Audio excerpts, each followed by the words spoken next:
So cold and not a lot of seasonal fruits. Fruit juice feasting still beneficial in the same way as one living in the tropics. Yeah, actually, I think it's more beneficial when I did my first juice feast. It was in January of 2018.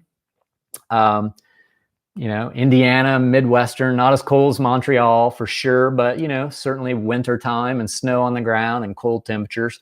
And I think it's actually better because typically that time of year is a time when people are sick. They're not getting any sunlight. They're not getting any vitamin D. They're eating heavy, comfort foods.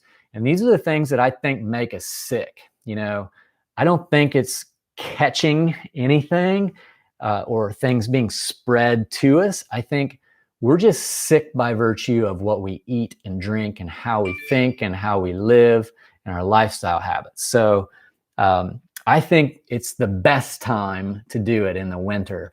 And so really seek out, become a fruit hunter, seek out as much fresh fruit as you can, let it ripen up as best as you can, find out, like you can see these pineapples behind me, they're at varying stages of ripeness. This guy, he's ready. You start to get a little bit of mold on the bottom. You start to get that aromatic floral pineapple. You walk in the room and you smell it, it's ready to eat or juice, all right? This guy is about 3 days away. And look at the color. So you can see, look at the color of the leaves.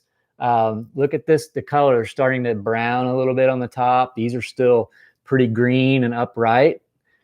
This one's going to be a few days. This one's ready. This one will cut your mouth up like a knife. You'll get a sore on the corner of your mouth from the acidity and the lack of ripeness on this one.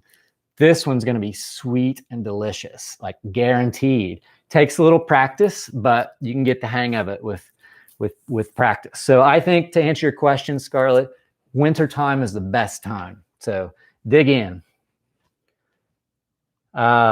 So motivated right now. How do I break the juice fast?